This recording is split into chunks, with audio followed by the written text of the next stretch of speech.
How would you like to get a $100,000 gift just dropped right into your lap, Kinsley? Would you like that? Send in the helicopter with whatever is attached to it with $100,000 and drop it right in my lap.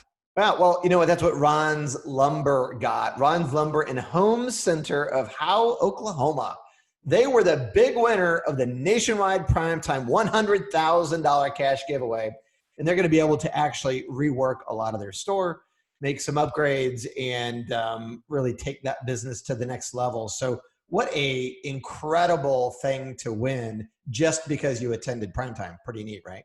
Show up at primetime, have a life-changing event happen. And it happens all the time. You know, some of those life-changing events that happen at primetime are compounded by every primetime that you go to, because you get to know people and you form relationships with them. And those relationships are typically what leads to the $100,000 store makeover in a sense. But in this case, Ron and team got it dropped in their lap, and we're so happy for them. And we had a blast at primetime. What an amazing experience, virtually, of course. No, it was great. And we had a lot of people show up in the Zoom call afterwards, about 100 people to talk to us and ask questions. And I thought that was helpful. I always love that. I always feel like we're cheating them because we usually get more out of it than probably they do. So anyway, that was pretty cool. And I think everyone who attends a prime time, with all the money that gets saved just for showing up, that's enough. But if you are Ron's Lumber in Home Center of Howe, Oklahoma, then not only did you save money buying stuff, but you saved money because they dropped a $100,000 gold brick right in your lap. Woo woo! Go Rons! Hey, and if you didn't get $100,000 dropped in your lap, how about this? How about $400 dropped in your lap via a Visa gift card from our friends at Podium? The promotion was so well received. They said, we're going to extend the $400 Visa gift card promotion through the end of the year. So here's what's going on. If you are a Podium customer right now, let's talk to you. You're like, oh, how do I get the gift card? Here's how. You add another store. So if you add a store that takes Podium, you get $400 as a Visa gift card. Or if you sign up right now for Podium and Podium payments and text and the ultimate messaging platform that it is, you get that gift card. And here's the deal. Let's pause and take a deep breath. What's the deal, Kinsley? Here's the deal. We all know about be-backs. I'll be back. I'm going to be back, man. Have you ever heard about the Be Back Corner? No. Is it a bad spot? Do you get a hat? Oh, really? No, you don't get a hat. But when you go to your sales manager and you say, hey, boss, I got a Be Back, he says, I want you to go stand over there in the Be Back corner. And when they come in with your money, then you can come out of the corner. Ooh, you don't want to be there. No. Because guess what? A lot of times they ain't going to be back. Mm-hmm. And here's how you combat that. If somebody walks out of your store and they don't purchase and you don't have a line of communication, most of the time they're not going to be back, and you know it. So as they're walking out the door, if you have Podium and Podium payments and this messaging platform that allows you to text with people, because people want to text with their friends, that's how they want to communicate. All you do is say, hey, I'm going to text you the products that you're interested in, and that way you don't even have to come back to the store. I'm going to text you to them. You can pay right there through that link, and we'll get you all fixed up. So a new, innovative, cool way to combat be-backs and give people a way to pay that's super easy, right on their phone, right through text. And you know why I think this is true? Because Podium has done it 28 million times, or at least that's the amount of money that they've generated from doing this with over 2,500 mattress retailers. So it's legit. And Kinsley, what's behind your shoulder right there? That is our Podium phone number, 843-MARCOS-2. If you text us, we will concierge service this for you. We will actually get you set up with one of the fine people at Podium. And in addition to the $400 Visa gift card, you can save 10% just by being a Dos Marcos listener. Text us, 843-MARCOS-2. We'll get you fixed up. $400 gift card on the line for you right now. Spell concierge. CONCIERGE. Concierge. Alexa, how do you spell concierge?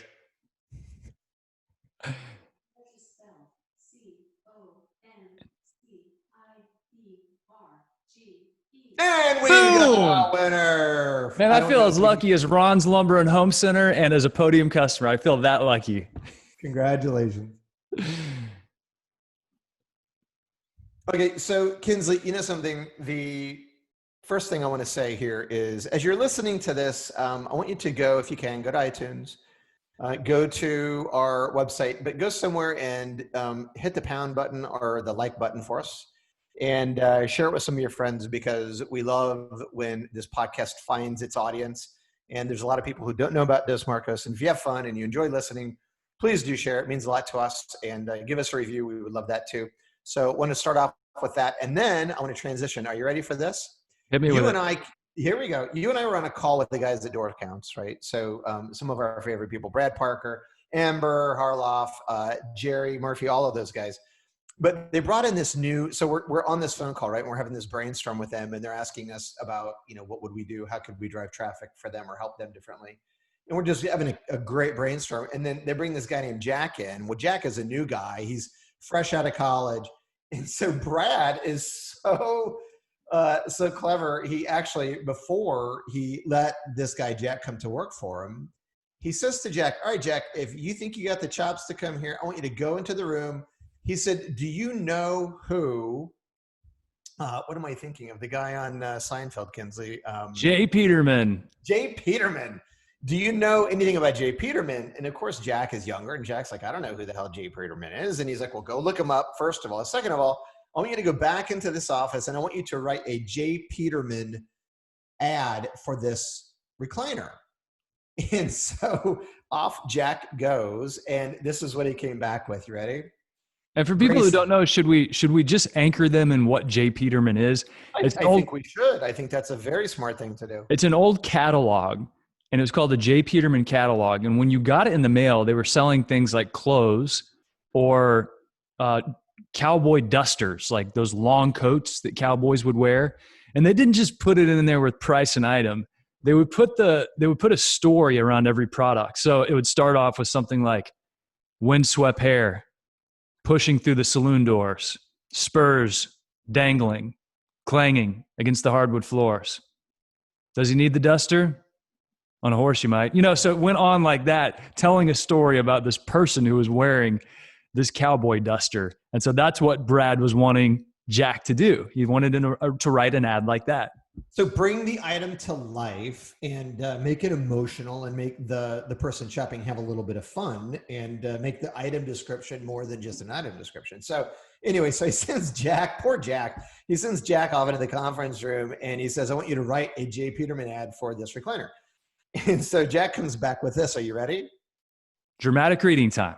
Here we go. You lean back, silence your phone, and you reach for the tub of popcorn. Did we miss the previews, you ask? There's no previews on Netflix, he responds. When you sit in this recliner with solid foam armrest, sculpted bucket seating, and pillow top headrest, you'll forget you never left the house. Not bad, right, Jack? So guess what? Jack got turned down and exited the property right after he read that. No, Brad loved it and hired the guy, so we got to talk to him on the call. But I thought that was a cool way to put someone through an interview. Yeah, what a great exercise and fantastic job by Jack. The Jay Peterman thing of introducing where you think you are because of how involved you are with experiencing that product and what it makes you feel. It's a great lesson. You should look up some old Jay Peterman ads and get some inspiration for the products you sell, for sure. You know what I like about it, and it kind of takes us into where our show is going to go today, Kinsley, and it's just Brad is the kind of guy, Brad Parker with Door Counts is the kind of guy that really understands the soft side of business, at least our experience with him. He understands people. He understands what it means to listen, take time with people, give them your attention, and developing talent. Because here's Jack, this young guy who's in with the CEO of this company and getting his attention. And, Brad could have easily just put him through a normal interview, but, put a creative spin on it. And so I just love that. And so Brad's just the kind of guy that's grateful for the people around him. He's grateful for his life. He's grateful for his business. We have a great time every time we're on with their entire team. And the cool thing is with people like Brad, it's not just Brad. It's you typically find that it's the culture that they create. So anyway, we are grateful for those guys. There's no doubt. And there's a lot to talk about here because we're going to talk about being grateful, Kinsley, because Thanksgiving is right around the corner. Well, and as we think about being grateful and the fact that this year is going to be very different for a lot of people, it's going to be sad for a lot of people. Already in our family, we're not going to be together. And I know that some people are going to try and push forward and be together. And there's a lot of very difficult decisions that folks are making in terms of throttling back and hunkering down. You know, the environment is worse than it's been, you know, in terms of COVID. And so this year, it's going to be something where maybe we have to dig a little bit deeper to find that which we're thankful for. But I still think there's plenty to be thankful for. And it reminded me of something I read in this book called 11 Rings by Phil Jackson. Nice. So Phil Jackson was the coach of the Chicago Bulls during the dynasty years and later the Lakers, and he's won 11 rings. And 2 of those were from his time as a player on the Knicks. But in the book, he talks about actually a piece that John Paxson wrote. Of course, John Paxson, outside shooter for the Bulls.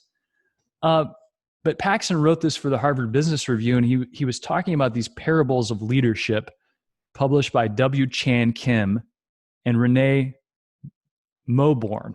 Okay, and so they had a series of these ancient parables that talked about the unseen space of leadership. So when you're a leader, there's a lot that's seen and there's a lot that's unseen. And so the story went that a Chinese master gave his to-be ruler, the father gave the son, time away, and he said, spend a year in the forest alone. So when the prince returned, the master asked him to describe what he heard, and he replied, I could hear the cuckoos sing, the leaves rustle, the hummingbirds hum, the crickets chirp, the grass blow, the bees buzz, and the wind whisper and holler. After the prince finished, the master told him to return to the forest to listen for what could not be heard. Listen for more that could be heard. So the prince went back and sat alone in the forest for several days and nights, wondering what the master was talking about.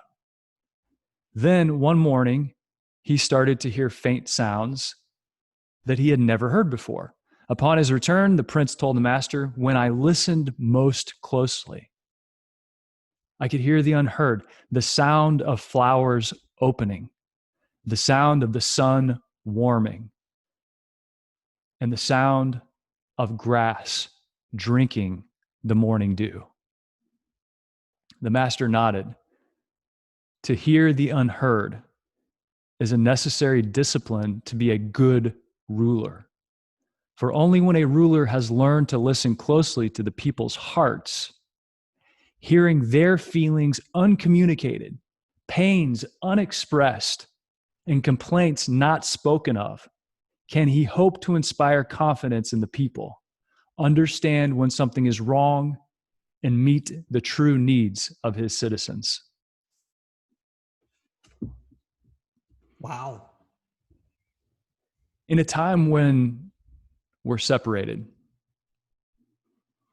when leaders are not able to be there with people, when family members aren't able to be there with the ones who need their warmth, to hear the unheard, I think, is a new skill.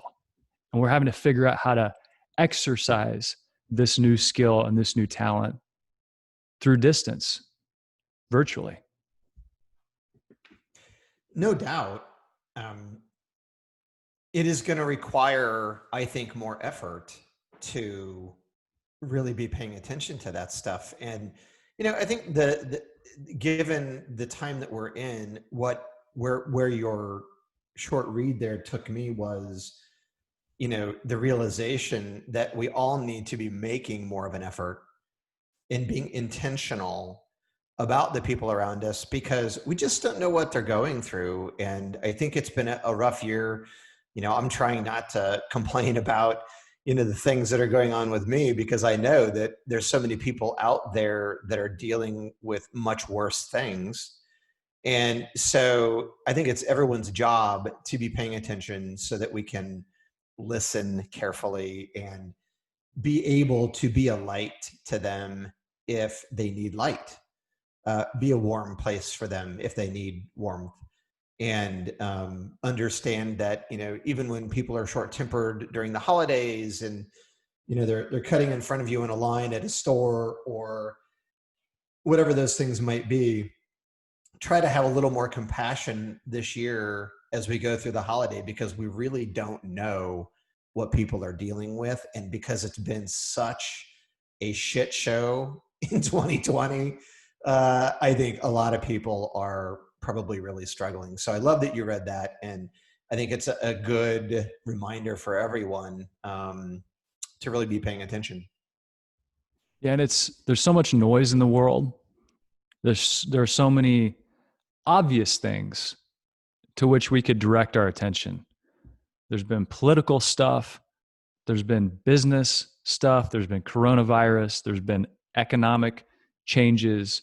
I'm sure in our own lives, there's plenty of noise with kids going back to school and then not going back to school and quarantining, and on it goes. There are so many obvious things that are grabbing our attention. And in the parable, it reminds me that how do we sit and listen for the grass to drink the dew? How do we listen to the uncommunicated pains that are out there, not the ones that are obvious? And people often suffer in silence. And so I would just encourage everyone, make the tough phone call this holiday season.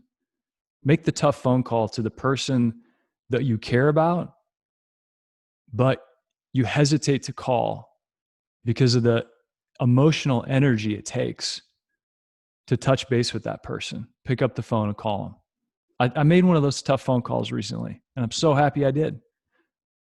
And I need to make more. I think a lot of times especially with old friends, we feel like we need to make this giant time investment if we call them.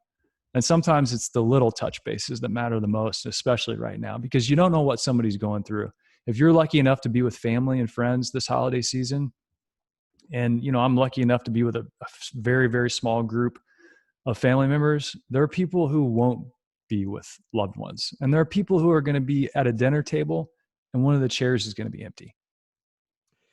Speaking of, it's a perfect segue because so I'm not going to go see my family in Houston. We canceled that because my dad's 80 and so at risk, and we just want to be smart about that. So we're staying here, and I'm lucky because I have my immediate family, my wife Bridget and Nick and Gabby, my kids.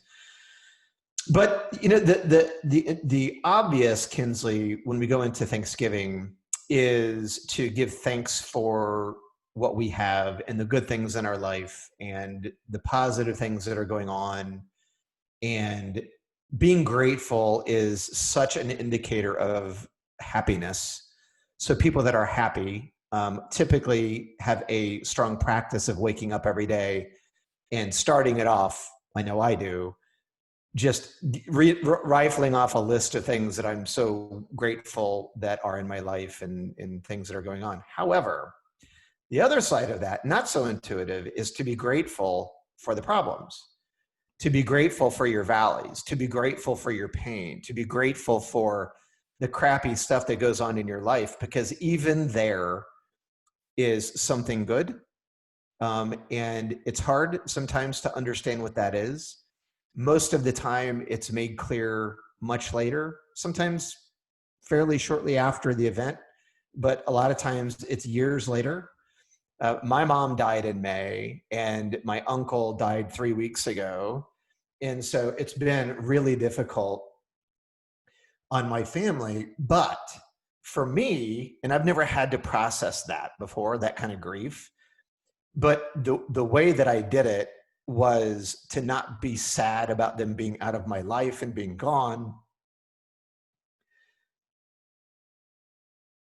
but instead to reflect on how grateful I was and to remember all the great things that happened when they were here. So how did they serve me? What contribution did they make to my life? And, what impact did it have on me and then other people, because the ripple effect from that is always true.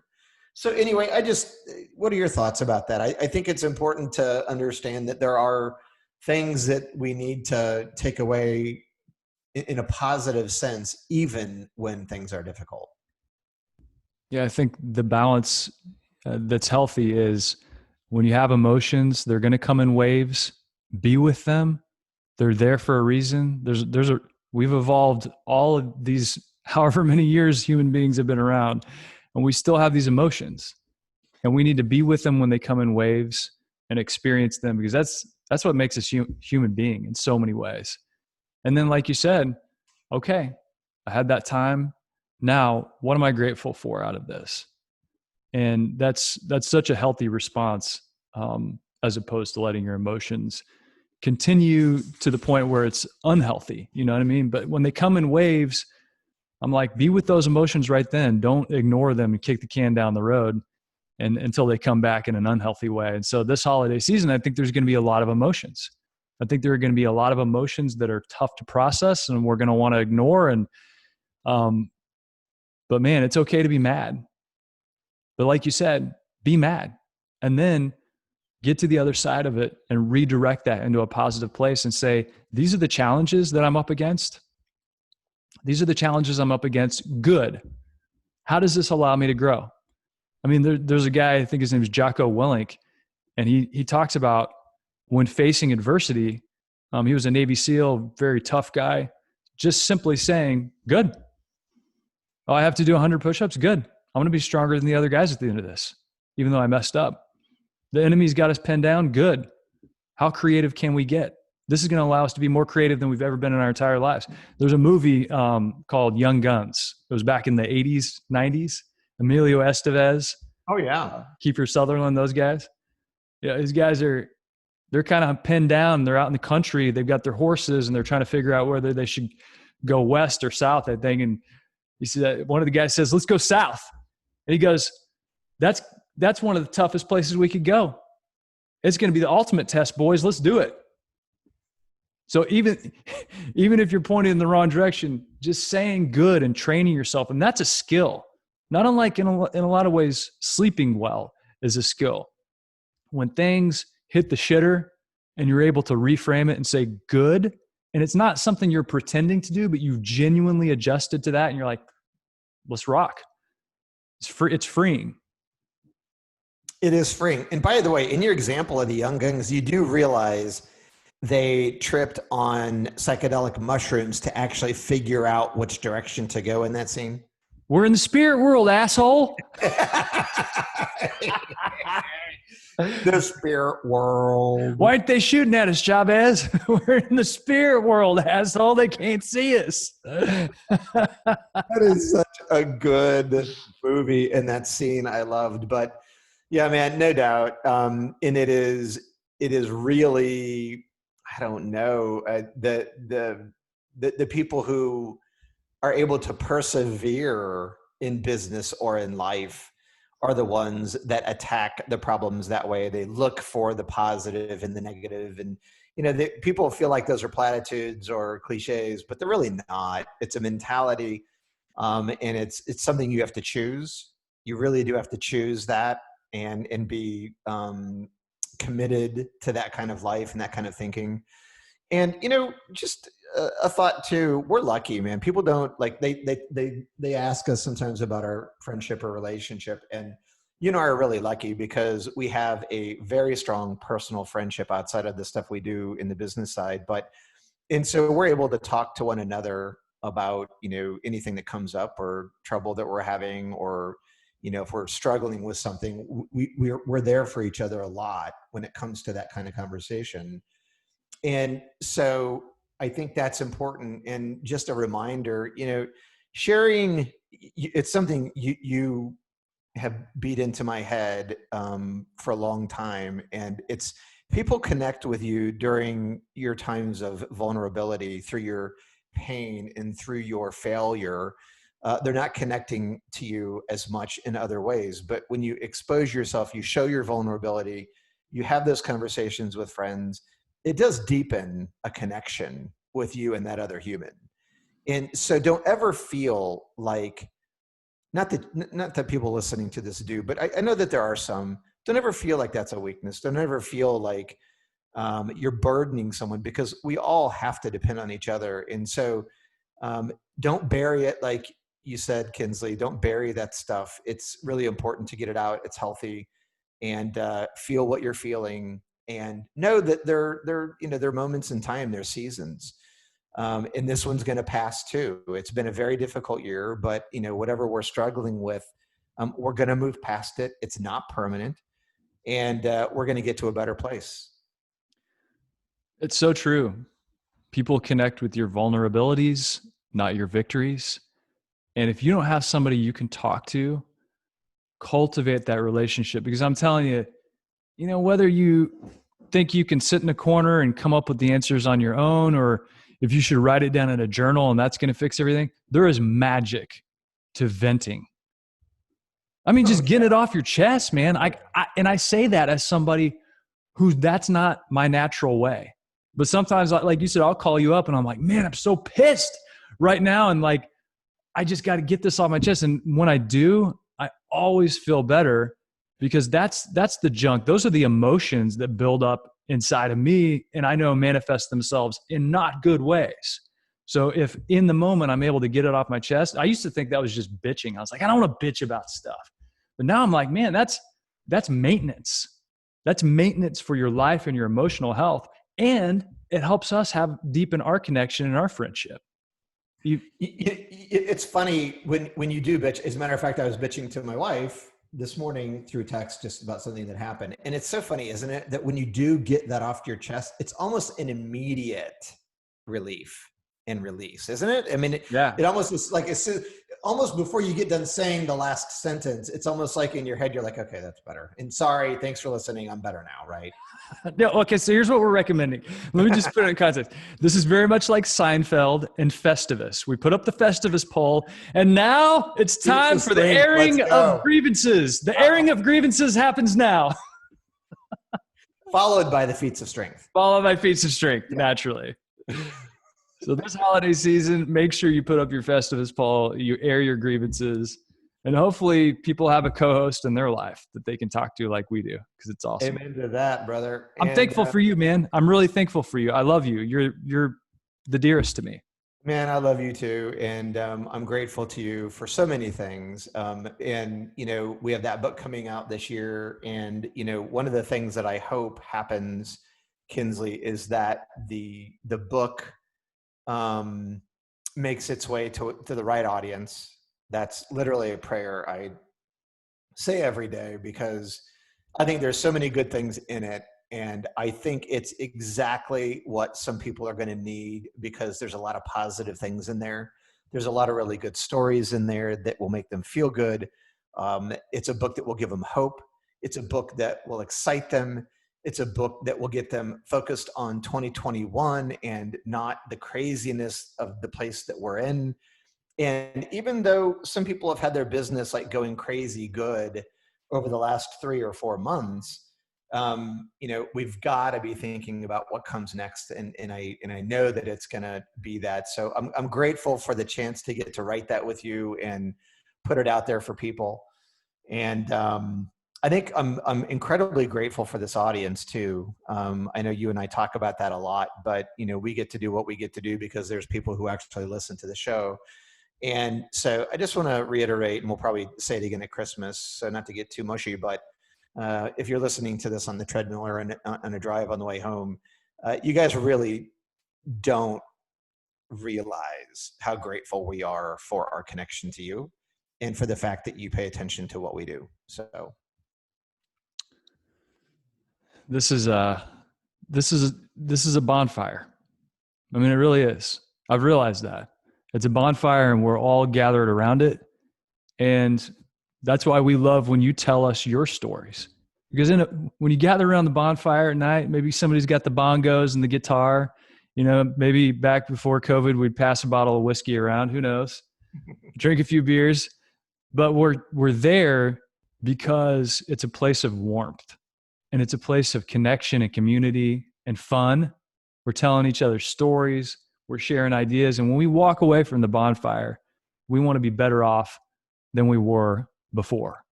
And so please do, give us your feedback. We can't wait to hear what you think about the book. If you want to get signed up for it, it's at dosmarcos.co. We couldn't afford the M, so dosmarcos.co. Or you can always text us at 843-MARCOS 2, 843-MARCOS 2. If you're watching on video, it's up behind me on the board. And we'll send you the link, or we'll answer your questions, or you could share your stories with us. We love hearing from you, and I hope we can make it the best holiday season we possibly can under these circumstances. We're cheering for you. We're praying for you. And we love this community. We do. Everybody have a blast. Stay off your phones. Just a reminder. And be in the moment. And eat too much. Drink too much safely. Uber is just a app ride away. And stay away from politics with your family. You're not going to convince anyone that you're right. Just let it go. And most of all, have a blast, play some board games, and just know that we're grateful for you, and have a great Thanksgiving holiday.